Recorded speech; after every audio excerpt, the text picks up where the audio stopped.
Nah, bagi anak-anak yang belum pernah menjumpai terkait dengan teks editorial, nah berikut ini merupakan contoh dari teks editorial.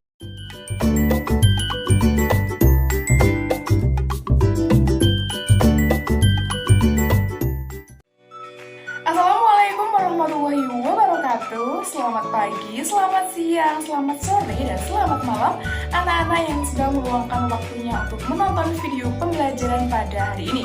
Salam sejahtera dan salam sehat untuk kita semua dimanapun kalian berada. Ya, jumpa kembali dengan Ibu Sofi Andriani dalam mata pelajaran Bahasa Indonesia. Nah, sebelumnya bagaimana kabarnya nih anak-anak? Apakah dalam kondisi sehat?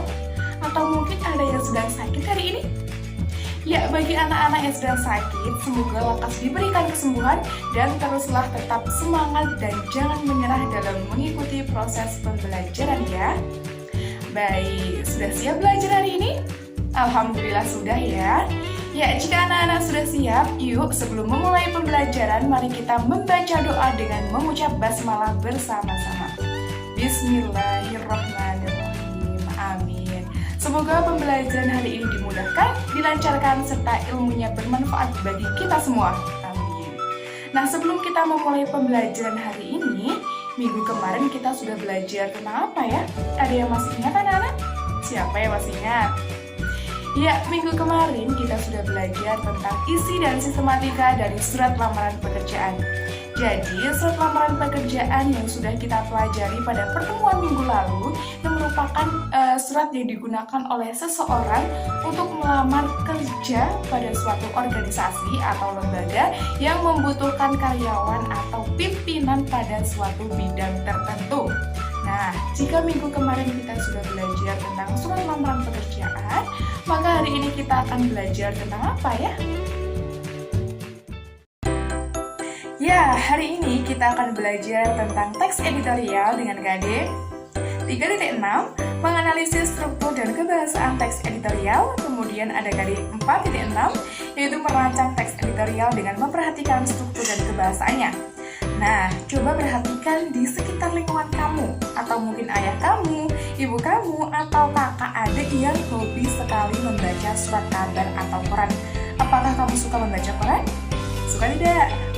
Ya, membaca koran yang bertujuan untuk memperoleh informasi dari berbagai aspek atau bidang kehidupan rasanya sudah tidak begitu lazim dilakukan ya teman-teman.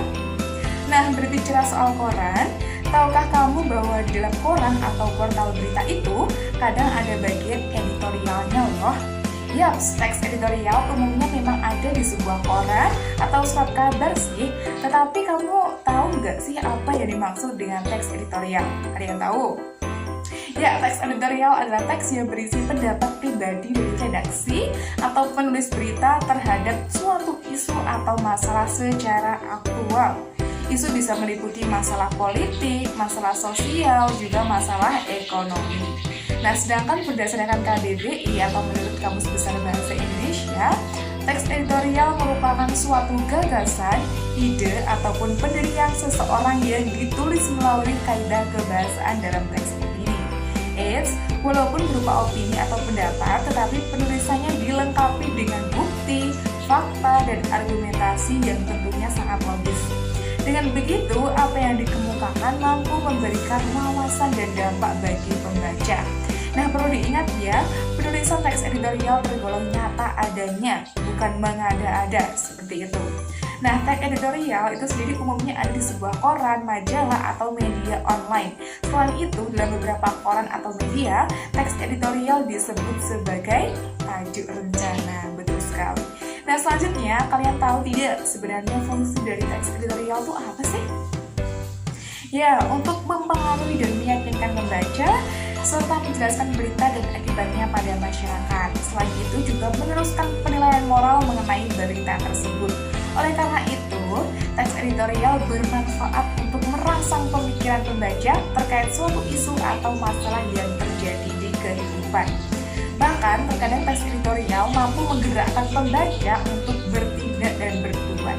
Seperti itu. Nah, setelah kalian paham betul apa itu teks editorial, maka sebelum melangkah lebih jauh lagi terkait dengan apa saja sih struktur dan kaidah kebahasaannya, maka kalian harus tahu ciri-ciri dari teks editorial itu sendiri. Nah, adapun ciri-ciri teks editorial yaitu yang pertama, aktual dan faktual.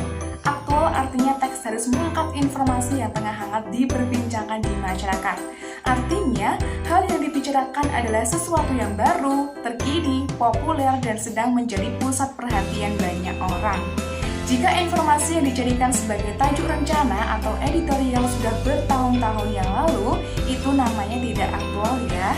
Sedangkan yang dimaksud dengan faktual itu adalah informasinya tetap harus mengedepankan fakta yang terjadi berdasarkan kenyataan, apa adanya dan tidak dibuat-buat, serta tidak bersifat rekaan atau fiksi. Karena dalam editorial harus menyertakan data atau fakta untuk mendukung argumen yang disajikan oleh penulis tajuk rencana itu sendiri. Seperti itu ya. Kemudian yang kedua adalah sistematis dan logis. Nah, penyusun teks editorial harus tersistematis. Apa itu sistematis? Ada yang tahu? Ya, sistematis itu berarti harus memenuhi struktur dan kaidah kebahasaan ya teman-teman. Cara penulisan teks editorial atau tajuk rencana harus sesuai dengan strukturnya, urut, tidak boleh dibolak-balik, dan harus memperhatikan kaidah kebahasaannya. Nah, adapun struktur dan kaidah kebahasaan akan kita pelajari pada hari ini.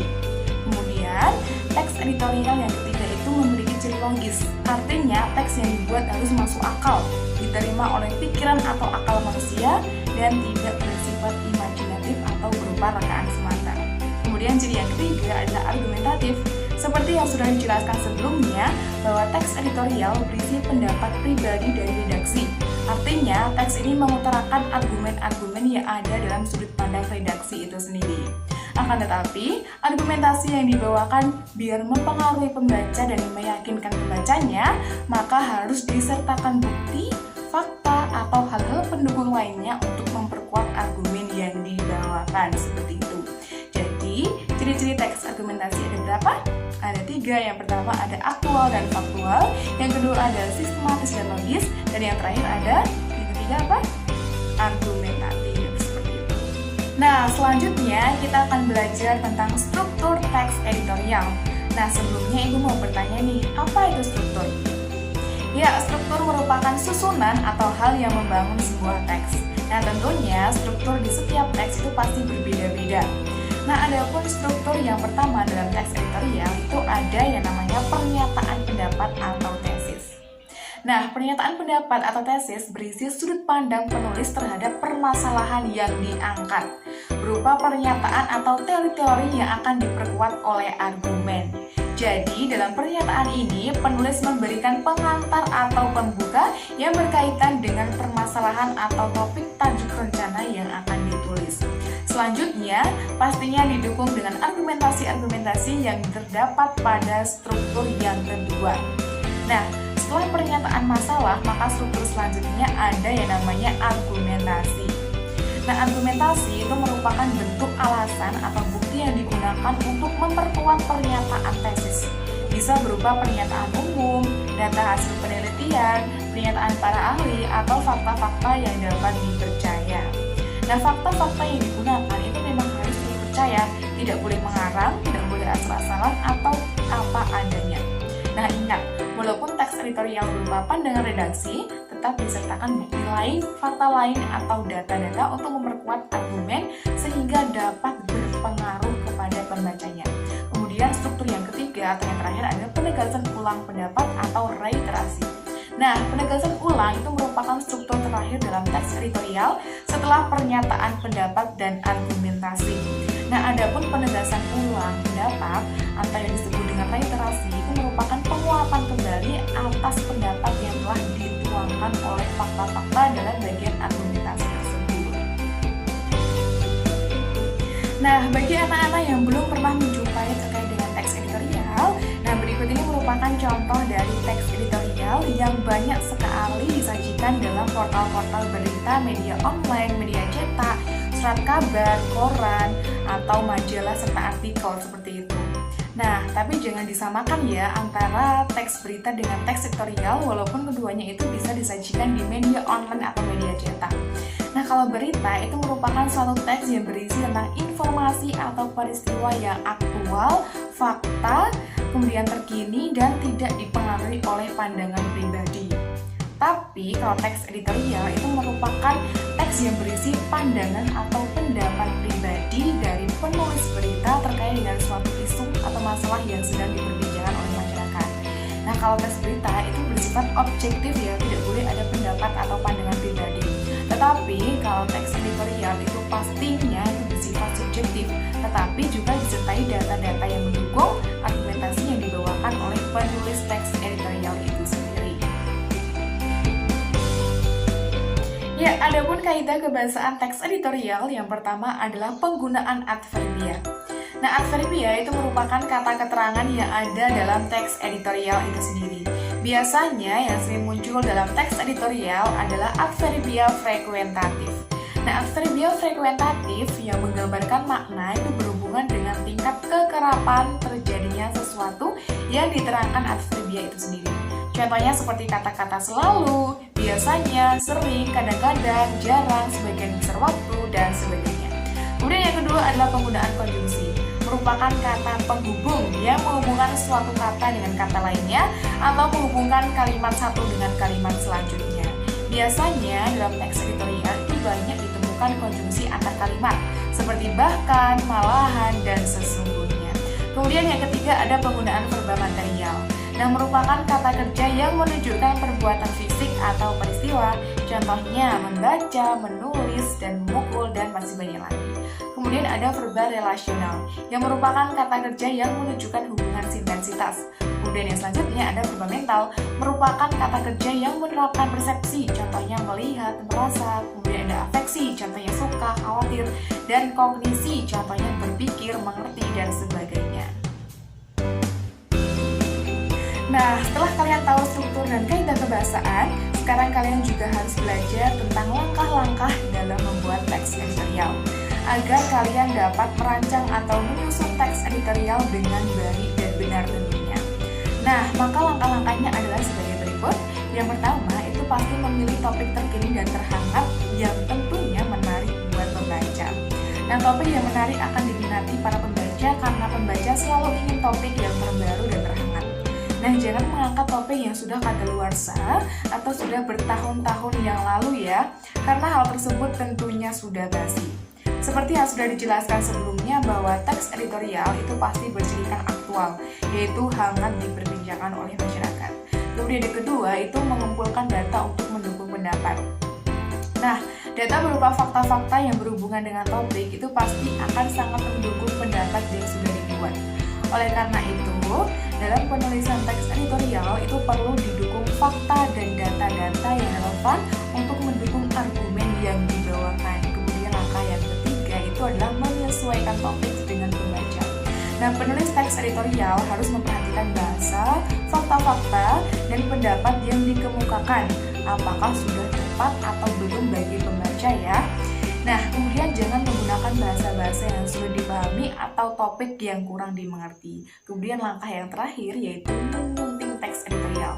Nah, setelah kalian selesai menulis teks editorial, maka periksa kembali teks yang sudah dibuat agar kaidah kebahasaan, tanda baca, dan kalimat yang sudah padu dan siap untuk dibaca para pembaca. Nah, menyunting teks itu juga bertujuan untuk meminimalisasi kekurangan atau kesalahan yang ada dalam teks editorial itu sendiri. Nah, itulah materi bagaimana langkah-langkah dalam menyusun teks editorial dengan baik dan benar. Jika ada pertanyaan, nanti boleh disampaikan di WhatsApp group atau boleh melalui kolom komentar ya. Nah, untuk selanjutnya, Ibu akan memberikan penugasan dari apa yang sudah dipelajari pada hari ini. Dicatat baik-baik ya. Ya, jadi tugas kalian di rumah sebagai bentuk tindak lanjut dari materi terkait dengan teks editorial adalah kalian diharuskan untuk merancang atau membuat atau menyusun teks editorial berdasarkan struktur dan kaidah kebahasaannya. Nah, untuk mengerjakan tugas tersebut adalah 3 hari dimulai dari sekarang dan dikumpulkan melalui tautan Google Drive yang akan Ibu bagikan melalui WhatsApp group. Nah, selamat mengerjakan, semoga dimudahkan, dilancarkan, dan mendapatkan hasil yang maksimal ya. Demikianlah pembelajaran hari ini yang dapat Ibu sampaikan. Hari ini kita sudah memperoleh materi tentang apa? Ya, hari ini kita sudah belajar mengenai teks editorial. Nah, berdasarkan pembelajaran pada hari ini, sudah kita ketahui bersama bahwasanya teks editorial itu merupakan teks yang berisi pendapat pribadi dari redaksi atau penulis berita terhadap suatu isu atau masalah secara aktual. Nah, isu bisa meliputi masalah politik, masalah sosial, juga masalah ekonomi. Selanjutnya, teks editorial memiliki ciri-ciri yang aktual, faktual, sistematis, logis, dan argumentatif. Selain itu juga teks editorial memiliki 3 struktur, yaitu ada pernyataan pendapat, argumentasi, serta penegasan ulang pendapat atau reiterasi. Nah, itulah kesimpulan dari pembelajaran hari ini. Nah, adapun untuk pembelajaran minggu depan, kita akan belajar tentang menilai isi 2 fiksi atau kumpulan cerita pendek atau kumpulan puisi dan 1 buku pengayaan yaitu non-fiksi yang dibaca serta menyusun laporan hasil diskusi buku tentang 1 topik. Nah, oleh karena itu, dipersiapkan pembelajaran minggu depan dengan baik ya. Tetap semangat mengikuti proses pembelajaran, jangan menyerah untuk menuntut dan mencari ilmu, dan selalu berusaha mengikuti proses kegiatan belajar mengajar dengan baik dan maksimal. Nah, sebelum mengakhiri pembelajaran, alangkah lebih baiknya kita berdoa dengan mengucap hamdalah bersama-sama. Alhamdulillahirrabbilalamin. Semoga pembelajaran hari ini memberikan kebermanfaatan bagi kita semua. Baik, Ibu akhiri pembelajaran pada hari ini. Wassalamualaikum warahmatullahi wabarakatuh.